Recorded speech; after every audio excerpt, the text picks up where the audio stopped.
बिस्मिल्लाहिर्रहमानिर्रहीम। अस्सलाम वालेकुम स्टूडेंट्स। आज आप लोगों का 10th का रिज़ल्ट आया है। बहुत से बच्चों ने बहुत अच्छे मार्क्स लिए हैं, लेकिन कुछ बच्चों की सप्ली भी आ गई है। तो अगर आपकी सप्ली आ गई है तो अब आपने परेशान नहीं होना और अपना टाइम टेंशन में ज़ाया नहीं करना।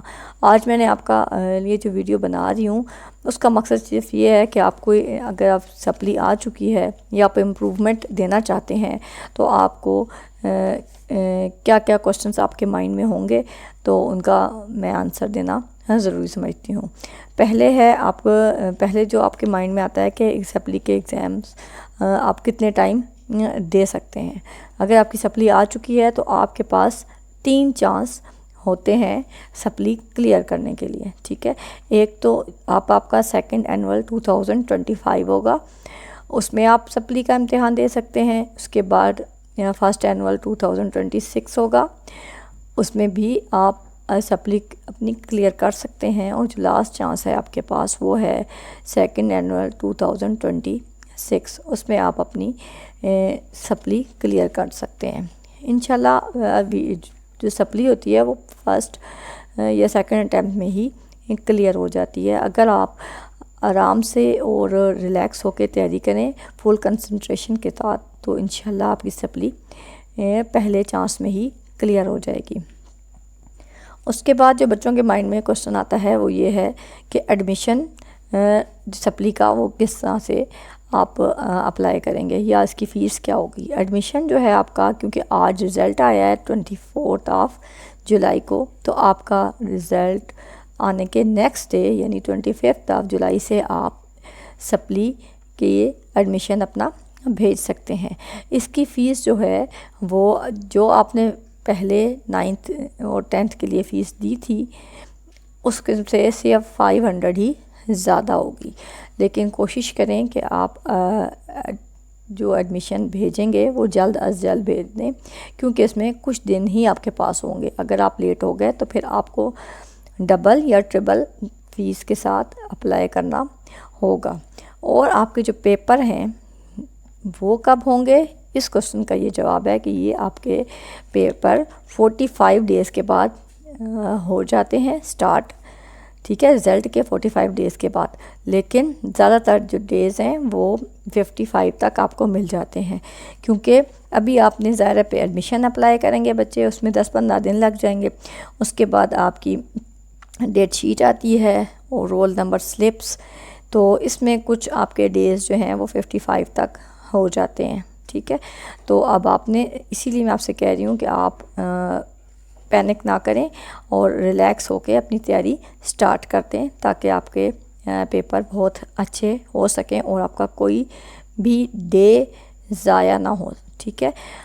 अब आपने, इसका मतलब है आपने जो अब अप्लाई करना है वो 5 डेज़ के अंदर अंदर कोशिश करें कि आप अप्लाई कर दें, ठीक है, ताकि आपको डबल फ़ीस ना देनी पड़े।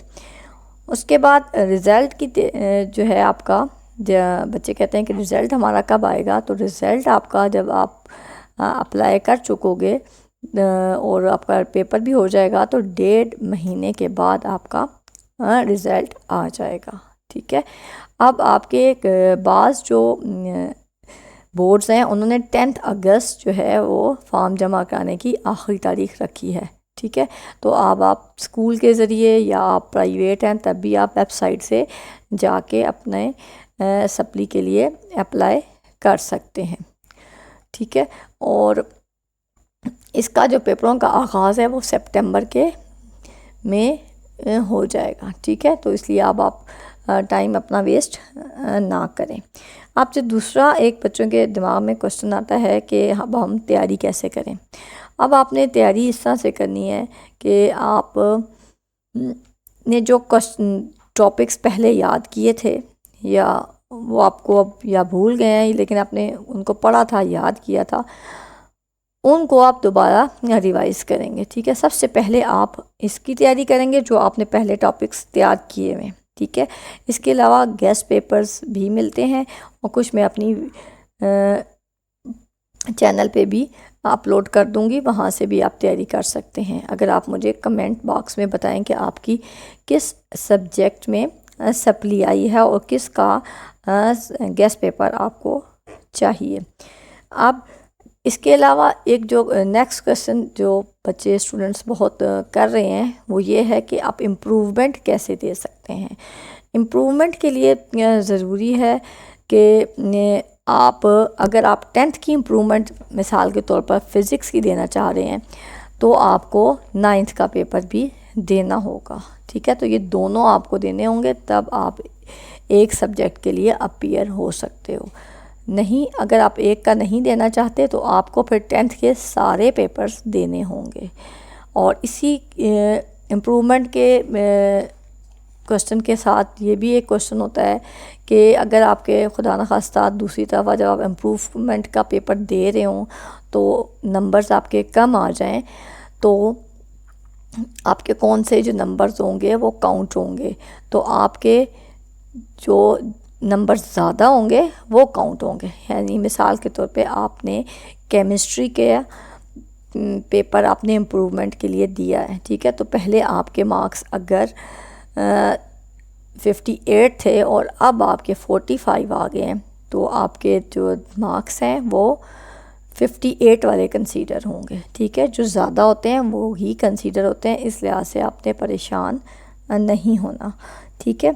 अब मैंने आपको जितने भी क्वेश्चंस थे सप्ली के या इम्प्रूवमेंट के लिहाज से उनका आंसर इस वीडियो में दे दिया है। इसके अलावा अगर आपका क्वेश्चन है तो आप कमेंट बॉक्स में मेरे से पूछ सकते हैं। बेस्ट ऑफ लक, आप इजी होके अपने पेपर्स की तैयारी स्टार्ट कर दें।